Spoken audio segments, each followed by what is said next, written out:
Ok, xin chào tất cả các bạn đã đến với channel của mình. Hôm nay mình sẽ chơi Ngọc Rồng Đại Chiến tập 1 phát du. Thì cái game này ở bên dưới có đường link, nếu các bạn nào muốn tải thì link dưới nha. Thì đừng quên đăng ký và subscribe mình nha.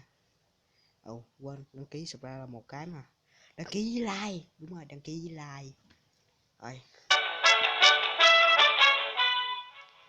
Nhạc nhỏ lại. Thì chúng ta sẽ đăng nhập đi. Thì mình là có mấy cái dâm cha đồ phá đồ mình dâm cha mình đã chơi rồi, sẽ chọn Goku, Goли, Chun đồ. Tuyệt đó trong đây nó không có Chun nè. Đây là biểu tượng của các nhân vật chúng ta. Nhân vật Songoku, Killing, thần rùa nhỏ gì đã biết đẹp, Piccolo, Vegeta, sexy, áo vú quần xì đâu. Đây đây là phe tà ác, có Vegeta, phe gì nè, anh Joy 17. Đây là phe chính nghĩa, Songoku, Killing, thần rùa, phe mỹ nhân, Chi Form, Bulin. Thì chúng ta sẽ chọn, mình nghĩ là chọn Chi và tên của chúng ta là Cung.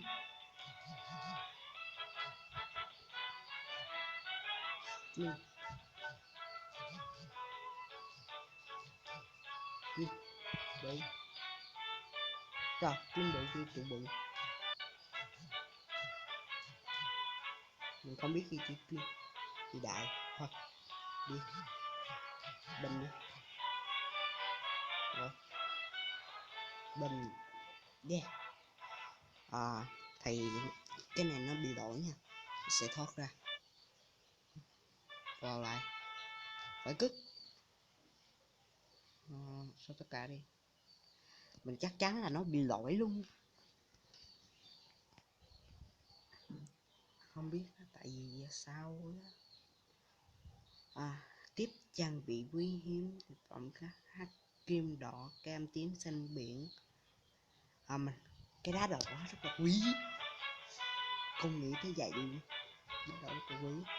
Đây ta bắt đầu tụi em, đây rất là chi level 1 rồi, chiến đấu rồi, đến ngay. Và sức mạnh của chi kỳ ghê vậy, gái mà đánh như điên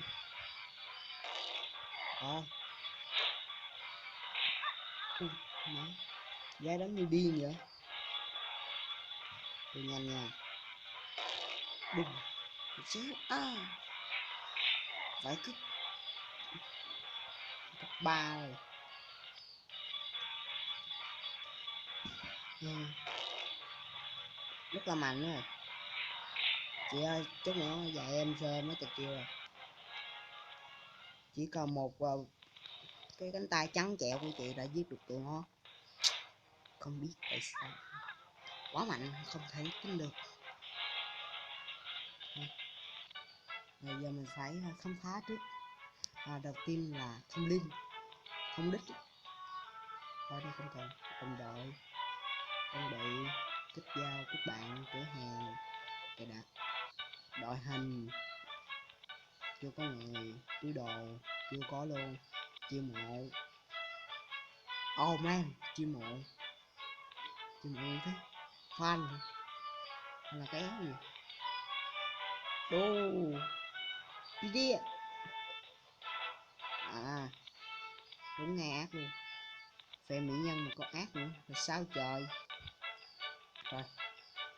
Rồi bide cũng mạnh rồi, quá là bá đạo rồi, đội hình bá đạo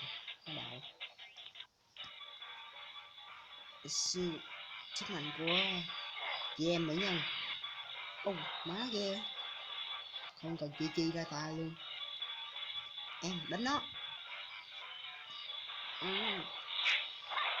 ghê vậy, không thể tin được, có thể nhân 2 cái mình xin nói